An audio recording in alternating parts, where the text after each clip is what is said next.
เอาละครับมาถึงเรื่องเล่าข่าวดีสำหรับผู้ที่เป็นอัมพาตจักหน่อยผู้ใดเป็นอัมพาตยกมือขึ้นครับ บ้านป้าเจ้าที่เป็นอัมพาตยกมือได้ไอสยามใจอติ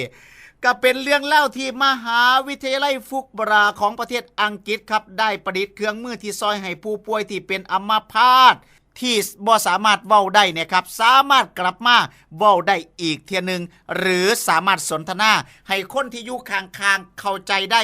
ด้วยการใส่ลมหายใจของตัวเองนั่นแหละครับพี่น้องโอ้คนเป็นอัมพาตนี่มีลมหายใจอยู่ที่ไอสยามใช่ผู้ลังคนประสิสงสัยมีฮอดไมคอนครับ คนเป็นอัมพาตยังบ่ตายครับอย่างน้อยๆเขาก็ยังเหลือลมหายใจครับพี่น้องครับล่าสุดนักวิทยาศาสตร์ผู้คนคิดได้อธิบายการทำงานของมันว่ามันจะซอยแปลงแบบสัญญาณที่ลมหายใจเข้าออกนี่แหละครับเป็นสัญญาณเว้านะครับมีแบบแผนโปรแกรมของเครื่องมืออย่างดีเว้าง่ายๆว่าผ่านไปที่จอคอมพิวเตอร์แสดงคำเว้าออกมาเฮ็ดให้คนที่เป็นอัมพาตนะครับนอกบ่สามารถเว้าได้เนี่ยสามารถที่จะสื่อสารออกไป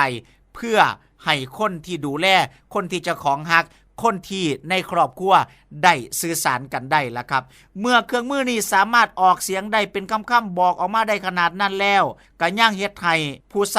ส่มันได้อย่างคล้องจองกันอย่างดีและสะดวกมากขึ้นแล้วครับทั้งนี้ทั้งนั้นเองก็อยู่ในช่วงที่พัฒนาอยู่ตอนนี้ก็ได้ให้พี่น้องถ่ายจักวางจะเข้าด้วยครับเด้อก็สิได้ใส่กันทั่วหน้าทั่วตาต่อไปนี่โอ้เป็นคนอัมพาตนี่แค่หายใจได้ซื่อๆเนี่ยครับพี่น้องตานี่รับอยู่กับสร้างเด้ลังเทียเครียดให้ผู้ใดใจให้ผู้ใดนี่ตัวหนังสือเล่นพวดผ่านหน้าจอคอมพิวเตอร์นี่อย่าเซ็ตตัวแรงมันหนาวพูดแล้วเนาะระบุตัวหนังสือผ่านออกมา